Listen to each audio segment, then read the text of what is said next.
Bienvenidos a este viaje a través del tiempo. En este video, veremos quién es Manfred von Richthofen. Acompáñanos en este recorrido y descubre los misterios y maravillas de esta era histórica. Pero antes, no olvides suscribirte, es gratis. Manfred Albrecht von Richthofen, conocido como el Barón Rojo, fue un piloto de cazas alemán durante la Primera Guerra Mundial. Es considerado el as de ases de la guerra porque consiguió derribar un total de 80 aeroplanos enemigos. Manfred nació el 2 de mayo de 1892 en la capital de Silesia, Breslavia, hoy perteneciente a Polonia, pero de niño se trasladó con su familia a Schweidnitz, hoy Świdnica, Polonia. Era el mayor de 3 hermanos y su padre, miembro de la familia aristocrática y terrateniente Richthofen, había llegado a ocupar un alto cargo en el régimen de Ulanos número 12, una unidad perteneciente a la poderosa caballería prusiana. A los 11 años de edad fue enviado a la escuela militar prusiana, que convertía a los niños en soldados, sin peros ni condiciones. Manfred y su hermano pequeño Lothar quisieron seguir los pasos de su padre, alistándose jóvenes en el ejército imperial.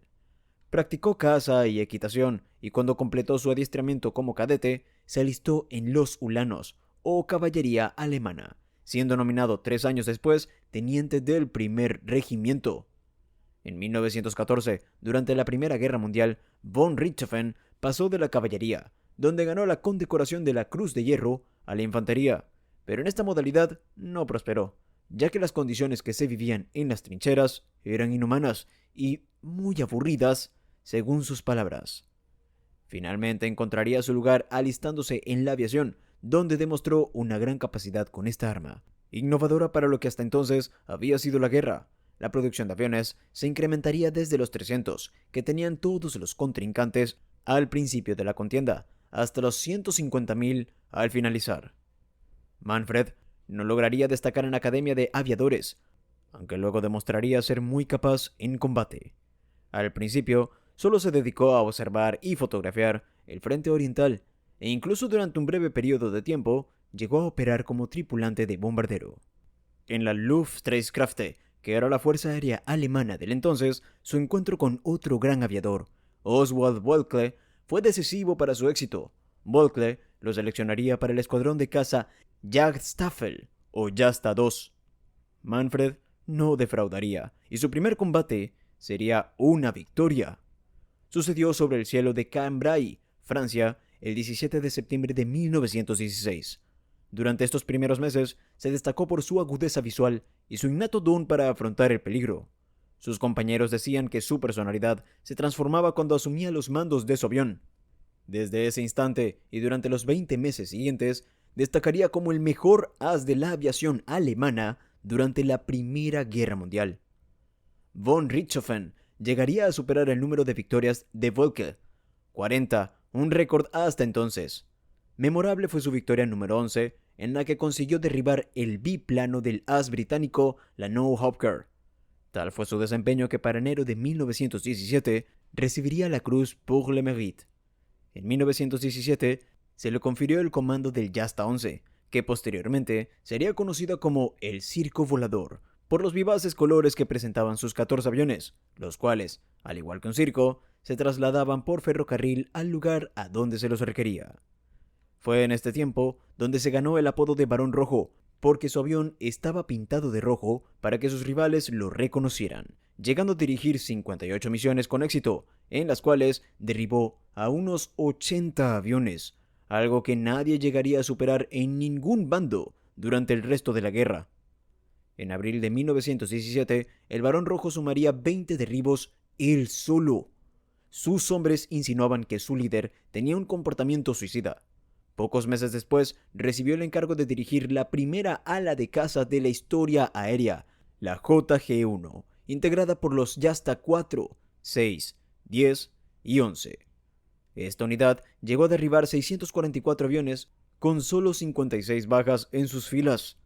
Su hermano Lothar alcanzaría 40 victorias al final de la guerra en esta unidad, Kurt Wolff 33 victorias y Karl Almenröder 30 derribos, llegando todos ellos a lograr la Cruz pour le Mérite. El 6 de julio de 1917, mientras perseguía a un avión enemigo, una bala perdida impactó en su cabeza, la cual lo paralizó y dejó ciego por unos segundos. Tras aterrizar y perder el conocimiento, el alto mando alemán lo obligó a tomar 2 meses de permiso para recuperarse de sus heridas, las cuales dejarían secuelas en su cerebro. Si te está gustando el video, no olvides darle like y suscribirte. Mientras se encontraba de permiso, llevó vendada la cabeza durante mucho tiempo y dedicó su tiempo a escribir sus experiencias durante el conflicto en su libro titulado Der Rotkampfflieger, que se traduce como El piloto de combate rojo. Pese a estar incapacitado por sus heridas, Richthofen continuó volando y, para colmo, tras el incidente, se comportaba como si fuera inmune a la muerte, no tomando precauciones e incluso violando las fundamentales reglas de vuelo que había escrito en su manual.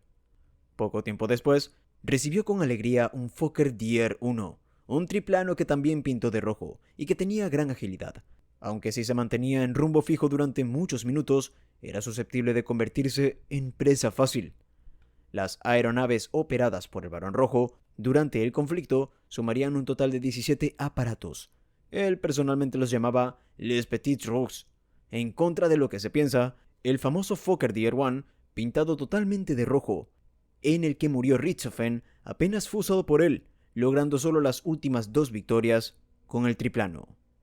Entre sus aviones icónicos destacan el Albatros D3, pintado completamente de rojo en la zona del fuselaje, el Albatros D5, pintado totalmente de un rojo traslúcido, y un Fokker Tier 1, pintado parcialmente de rojo junto con verde y azul de fábrica.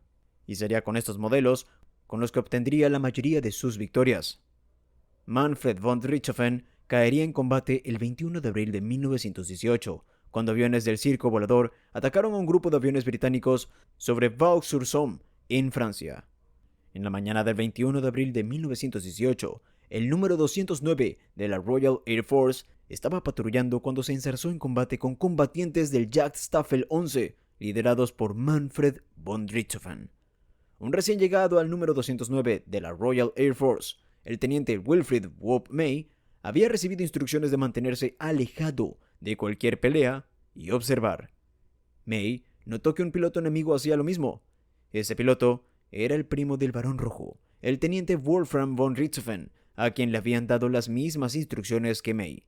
May atacó a Wolfram y pronto se encontró en la pelea principal, disparando a varios objetivos fugaces hasta que sus armas se atascaron. Automáticamente, May se lanzó fuera de la pelea y Manfred von Richthofen lo persiguió hasta el nivel del suelo. Arthur Roy Brown, as de la aviación canadiense, vio a May en problemas y se lanzó bruscamente en un intento de rescatar a su amigo. Su ataque fue necesariamente de duración bastante corta, ya que se vio obligado a subir abruptamente para evitar estrellarse contra el suelo, perdiendo de vista, por el momento, tanto a Richthofen como a May. Los ametralladores australianos en tierra, viendo claramente el color rojo del varón, dispararon contra Richthofen, quien finalmente estrelló su famoso Fokker Tier 1 cerca de las trincheras australianas.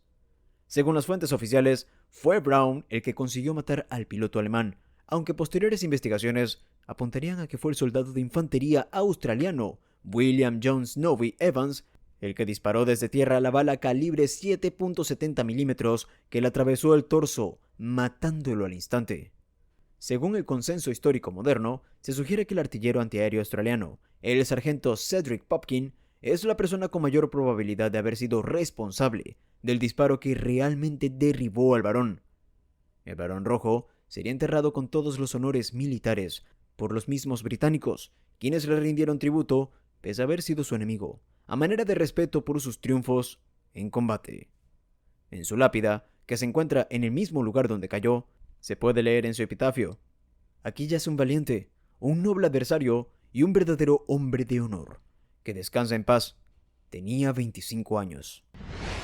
Si te gustó este video, no olvides suscribirte y activar las notificaciones para ver más contenido como este.